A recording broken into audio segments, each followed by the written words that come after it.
You know the vibes. Welcome to the Hoop Genius podcast brought to you by NBA 2K23. I'm Mo Mutsi, alongside me the only, one and only Mr. BJ Armstrong. BJ, how you doing? Real name, no gimmicks, no gimmicks. Well, Mo, 2-0, 2-0. The series hasn't started out west, started in the east, but it hasn't started out west. Well, before we get to that, I did something interesting today. Okay. I went to a movie premiere. Oh, wow. I went to see the remake of White Men Cant Jump. Okay.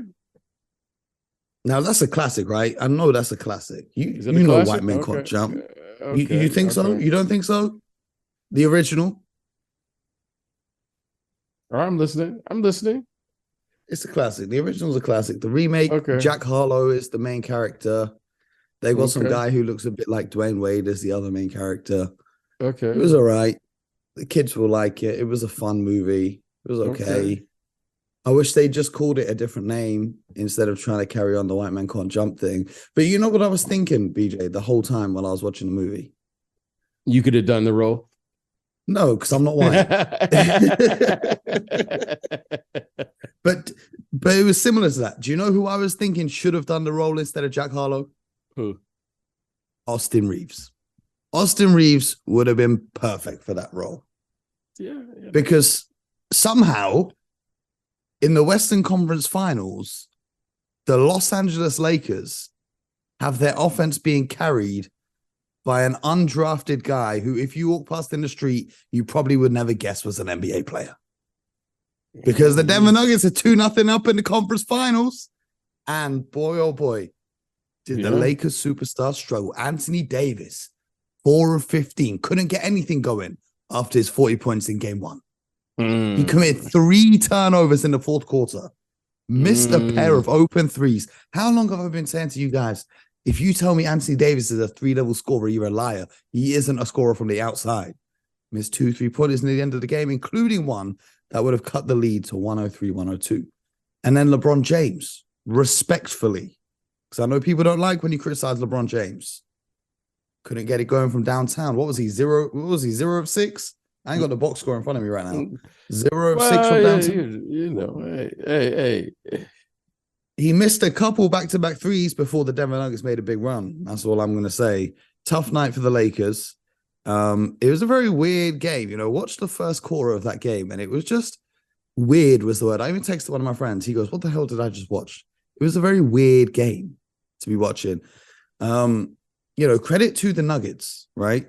Credit to the Denver Nuggets at home. A lot of people, I told you guys, everyone thought, oh, the Lakers have figured them out by putting Rui Hachimura on Jokic. It's not as simple as that because Denver can make adjustments too. Now, Denver did come away with a 108-103 win, and Nikola Jokic obviously did his thing, another triple-double, only 23 points, which is low by his standards, 17 rebounds to go with 12 assists and 3 steals. But Jamal Murray was having, by all accounts, a quiet night. He scored 23 of his 37 points in the fourth quarter. Talk about flipping a switch. That's big time. Jamal Murray, we talk about playoff Jimmy. We've got to start talking about playoff Jamal pretty soon because that was a very, very special fourth quarter performance. BJ, what were your takeaways from this one? Well, it's a big time effort. And I think the one thing, I love it when players doesn't let their offense determine whether or not they play well during the course of the game. And he wasn't playing well for most of the game, and he wasn't shooting the ball well. However, he continued to stay with it. Yeah, he stayed with it. Yeah, he stuck with it. And he allowed his defense, if you will, he allowed his ability to just stay in the fight. Sometimes, Mo, when you play in these games, and I think you learned this over time as a veteran, and that was a great job by Jamal. You just stay in the fight. Okay, I'm not playing well for whatever reason. Sometimes it just happens. You might be into the game, but you might not just play well. However, to his credit, he stayed in the fight. And he got it going at the right time. And so that was a significant game for him. because it's another example of why you play for 48 minutes. So, I mean, he really got to go in there in the fourth quarter. Clearly, they were able to exploit his ability to create. Joker provides so much attention that, you got to give up something. And tonight they gave it up to Jamal Murray, and Jamal Murray hit it. I mean, he made big shot after big shot. But overall, great game by both teams. I thought it was a very competitive game. The Lakers got up 10, 11 points there. They, Rui came in and did a really nice job. He had a fantastic game. Game. And Rui Hachimura had 21 points. Did he even miss a shot? Because it felt like he didn't the whole night. Well, I think 8 of 10 from the field. The thing is I like the matchups. I like it when they don't put AD on Joker. You know what I mean? I think that's a good matchup for them, just from this standpoint. It allows AD to rim protect. Okay, I kind of like that. I don't think no one can guard Joker. I'm just convinced now. You know what? Joker's just moved to a whole nother level now. You know what I mean? He's just like one of those guys. You just got to pick your poison with him now. I'm done trying to say what he is, what he's not. All I know is this: whatever you say. Are we doing an official U-turn on the popular stance that Jokic just gave isn't suited to the NBA playoffs? Because that's what a lot of people are saying throughout the year. Well, I want to say this. I'm going to say this. In a traditional sense, I understand the argument.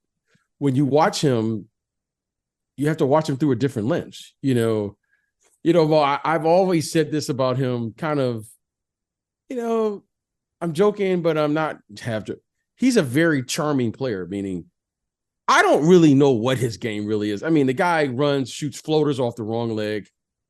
I know what he is. He's the old guy at the pickup run who's going to cook you whether you like it or not, and nobody expects it.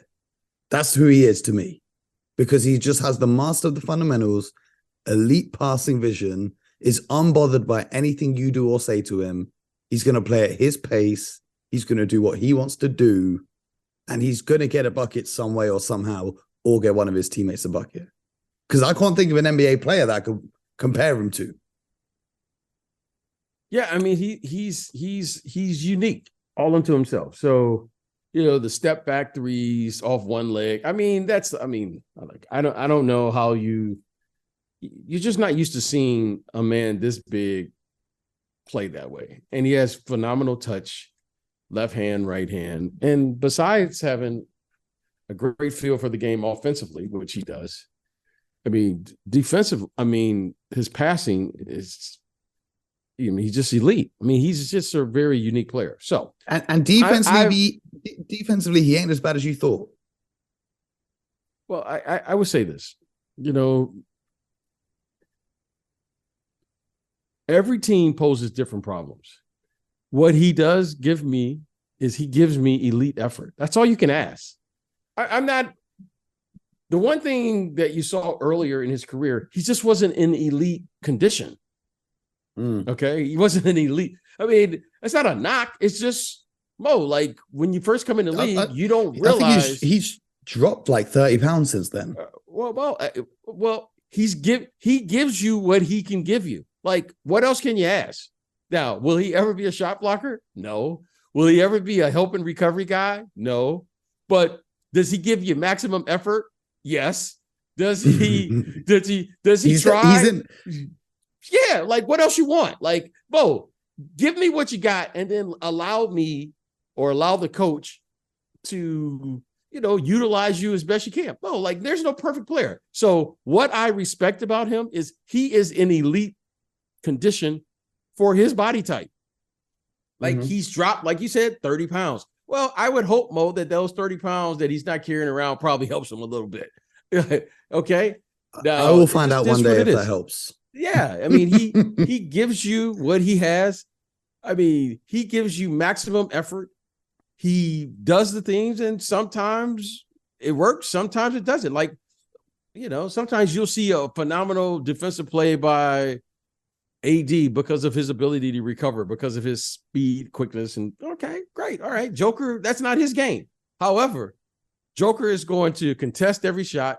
Joker is going to get every rebound, whether it's in his area or not. And he's going to give you maximum effort. Hey, man, give me that guy every day of the week, twice on Sundays.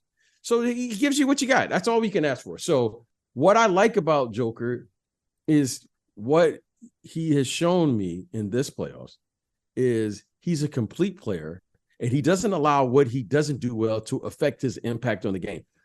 That, to me, is the sign of a pro. He is, without question now, a superstar in this league. Like, he's a superstar now. I mean, this guy gets a triple-double. He has 2 MVPs. What do you mean now? Well, okay. All right. It's one thing to get MVP, and it's one thing when it translates to winning basketball. They're 2 games away from getting to the NBA Finals.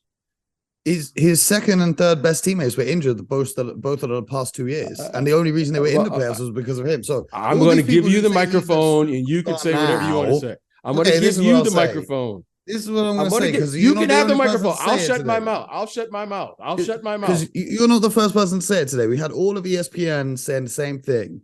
Oh, yeah, Nikola Jokic has become a superstar. Yeah, he did. Listen, all that shows me is people weren't paying attention before, because he's playing the same way he did last year, and he's playing the same way he did before. The only difference is the quality of the players around him, because he's still scoring the same way. He's still finding his teammates for open looks the same way. The difference is this year, they've got the quality of teammates that they're hitting them. So he's been a superstar for at least the last 2 years. We was in the conference finals three years ago now in 2020. So it's not that he's becoming a superstar now. He's been a superstar. The only thing that's happening now is everyone has to watch him because he's in the conference finals. So the people that didn't want to watch Denver play basketball before, that's the only thing that's happening now. It's not he's becoming a superstar. He's still playing. He's still the Joker. The Joker's been the Joker. The difference is before, everyone would just read his stat line and say they're fake stats and he can't play defense and he's not going to get it done in the postseason. But it's not true. He's the same guy. He's been a superstar. He still is a superstar. And it looks like he's going to keep on being a superstar. So that's the one thing that I can't have, is he's becoming a superstar, because nothing's changed. He's still him. He's been him. Still is him. He's going to keep being him. That's what I can say on the Joker.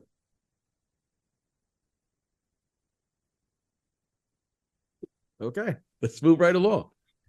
Interesting starting lineup today. They went with Vanderbilt back in the starting lineup and D'Angelo Russell, and they started the game with Vanderbilt guarding DeJounte Murray and Anthony Davis on the Joker. I wonder how Darvin Ham, if you were Darvin Ham, do you change that starting lineup?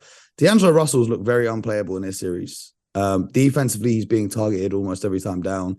Do you look to change that starting lineup? The Lakers, for me, especially in game 1, their strongest lineup looked when they basically had no guards on the floor. When you had LeBron running point, and maybe Austin Reeves is your only kind of small guy on the court, and then you've got Rui AD and maybe Vanderbilt. If you were Darvin Ham, what would your lineup be going into game 3? We're going home, and you normally play better, you normally shoot better, you get a little home cooking, and give the Lakers credit in these first 2 games. I thought they had some very positive things during the course of both games, and late in both of these games, they had an opportunity to win these games. So I'm not overly concerned about what that looks like. You know, D'Angelo Russell he's a veteran player. So I think they go home, take away the positives that they did, and they try to close those games out. I think, if they get up 11 at home, I think it'll be a little different. The crowd, give the Denver crowd a lot of credit. I thought they were fantastic. I expect this Laker crowd to really be in the game. And you know what? Now they're going home. So as excited as the Denver fan base should be, however, nothing has happened because the Lakers play very well. Even though they lost these games, I thought they really played well. I thought they were very competitive. And there are some things there, Mo. I mean, a give or take, a shot here, a shot there. I mean, they needed great individual efforts by their stars or their leading players to win both of these games. And they should be a little better at home. So I'm excited to see. I think D'Lo's fine, but you know what? That's just me from experience. I'm not overly concerned about any of that. What I am concerned about is the quick turnaround. Now, I think that favors, the A younger game team. every other night. I think And that now the favors, Lakers have to win 4 out of 5 games. yeah. So I think this is going to be tough. You play Thursday, then they play again Saturday. I think they play again Monday. So Yep. that's going to be tough. But I will say this, you know what? They should be better at home. I mean, Rui was fantastic off the bench. I don't know if you can get better than that, but if they can get, D'Lo and these guys to play better or shoot the ball better, I think they'll be fine. But those shots will be available. I mean, the one kid made a couple of bank shots tonight, Austin Reeves. You know what I mean? Those go in. So I think the thing fine. is, the Lakers lost by 5 points, but there were 3 times that one of them, LeBron was going up completely unguarded on a fast break, and it looks like he's about to do a windmill, and he just fumbles the ball out of bounds. And then he had 2 other layups that were just very uncharacteristic misses for him. Had he made those 3 chances, the Lakers win this game, math-wise, right? So I don't know if that's the altitude affecting him, because he definitely didn't look like himself. And now, like we said, there's only one day in between games as they move forward for the rest of the series. One player who I think did really well tonight was Bruce Brown, because KCP got in foul trouble early, and Bruce Brown coming off the bench. He played 37 minutes off the bench. He played his role nicely. He only finished with 12 points, but he did all the little things that didn't show up in the stat sheet. The other thing as well is, when you really look at this game, and from the Lakers to be concerned, is you've lost this one, but really and truly the Denver role players didn't step up. Michael Porter Jr. had 16, and we all know he's capable of scoring 25. Aaron Gordon only had 10. KCP only had 8. Bruce Brown only had 12. And Jeff Green had 1 bucket. They didn't get any contributions like, the Lakers did with Hachimura giving them 21 off the bench.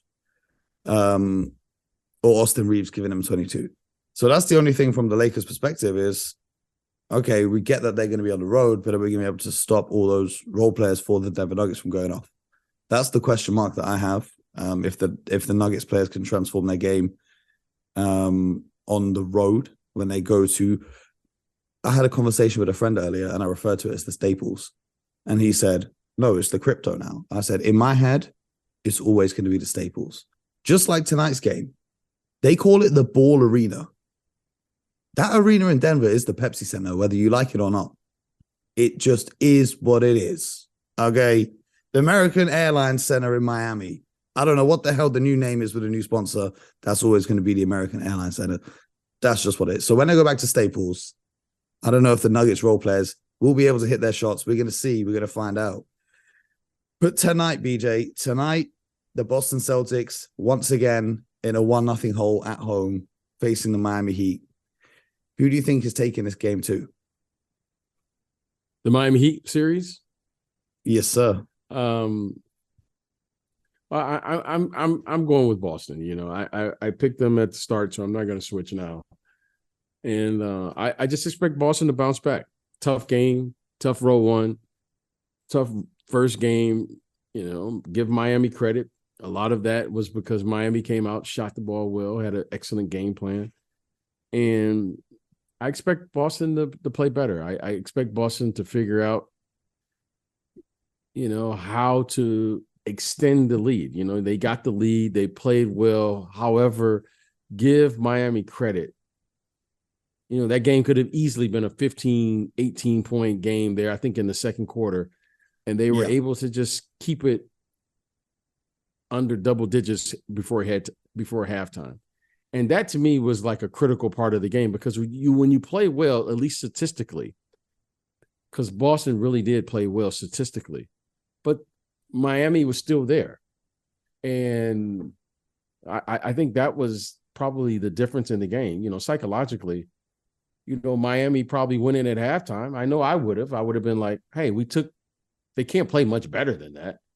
We took that. We didn't play well, and we're still in the game. If we can just make a couple shots here, this could turn. And that's exactly what happened. I mean, when you play well, you want the momentum, and you want to really kind of establish that you are in control of the game. And they never did that, even though they played well. So Give Miami credit on that, but I expect this Boston team to rebound from that first game loss and then tie the series up and then go down there and figure out how to get one. They got to get one down there now if they're going to win the series. And you never know. Maybe you can steal two. I mean, we'll see which version of the Celtics turns up. I do want to see some minutes for Grant Williams. That's what I would like to see in this one. I would like to see some minutes for Grant Williams coming off the bench, or maybe tinker with that starting lineup. Well, it'd be nice. I've been saying this since game one of the playoffs. And now it's the conference finals, and we're like, maybe Grant will. Well, like I said, listen, and I get it. You know what? A lot of times, Mo,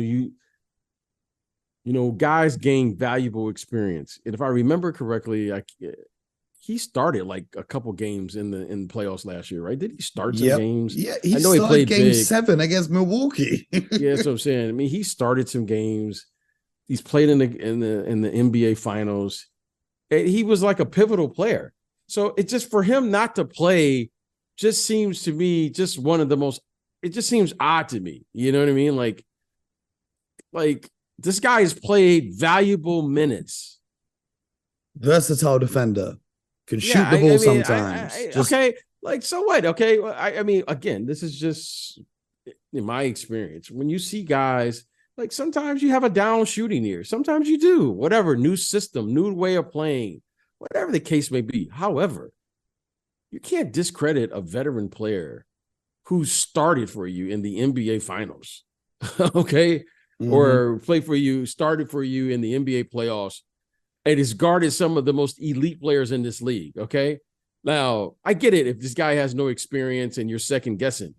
This guy has guarded like MVP caliber players. He's guarded Giannis. He's guarded what's hilarious is if you actually watch, everyone talks about who can actually stop Nikola Jokic. The worst game I've seen Nikola Jokic play was when Grant Williams guarded him.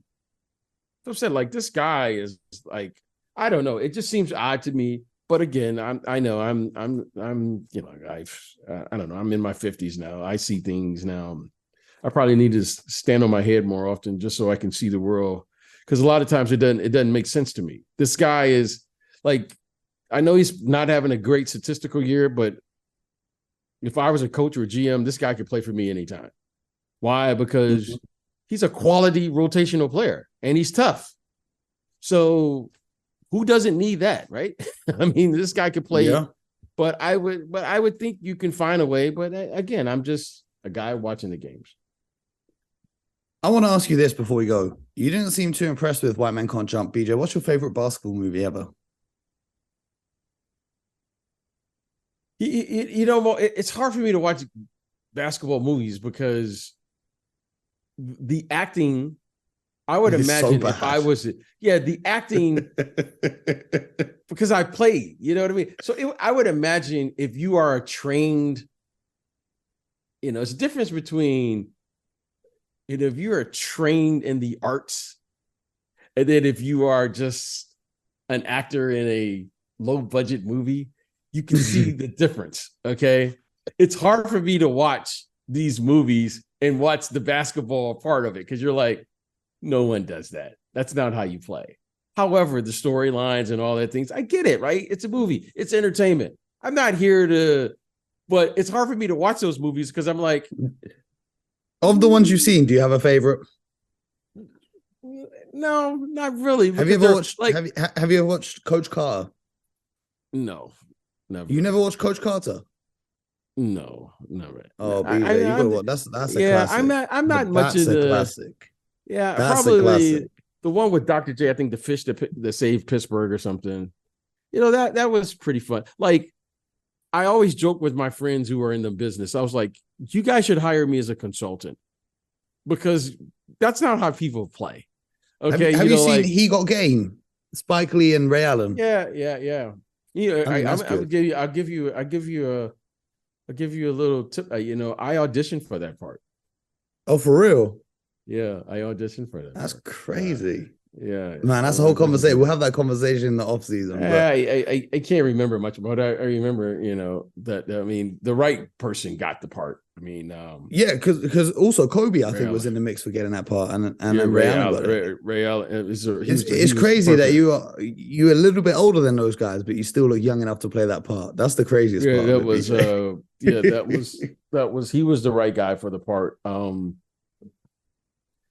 for that. Knowing you probably still got the script or something in your house. So we'll talk about that this summer. We'll talk about that in the off season. It could be around, but I mean, I just was never into. I mean, I wasn't into. I'm not like into the entertainment part of it, And again, I mean, I'm not knocking any of the acting or anything, but when you play and then you watch it and you go, no, that would never happen that way. But it's cool.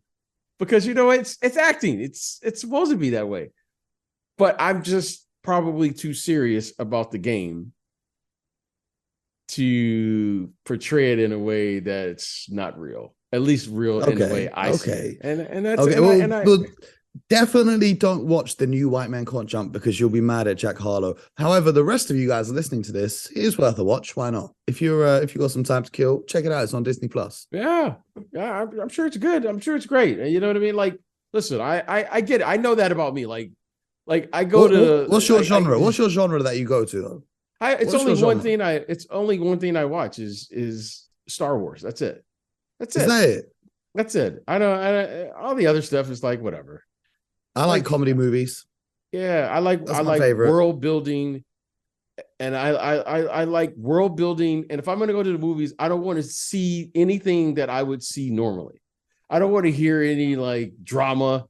I got enough drama in my life. I got real life drama. Mary J. Blige. I don't want to drama. Comedy. Everything's funny to me. Like I see things and I watch things. I go, oh, that's pretty funny, So I don't want to see that. So I want to see something that I haven't ever seen, like like Avatar. Like that was pretty cool. Like, oh wow, that's interesting. It. Way too long. I ain't got the attention span for that. But Star Wars is it for me. You know what I mean? Now there are a few movies that like Goodfellas. Not Goodfellas. Godfather, Godfather, Rocky, stuff like that. Classics. There's a few movies, but if you just said what can you watch? Like my family knows anything Star Wars, I'm going to watch. I'm going to take the time. And that's the only thing in my life that has, and what's cool about it is that I saw it as a kid and here I am at 55 and I'm still following the story. And that was the first, movie I ever saw as well. Star Wars Episode 1, was it Phantom Menace Episode 1? Yeah, well, yeah. I don't want to disrespect it. But I saw, I've seen all of them, and they started when I was a kid, and here I am still following. I mean, Disney Plus with now Ahsoka. I can't wait till the Ahsoka. You should see my room now, Mo. Everyone thinks these are my kids' lightsaber. I have every lightsaber. I've seen it. I've seen all my lightsabers. I got my baby Yoda. I got everything. I love Star Wars and I follow it. The story is phenomenal.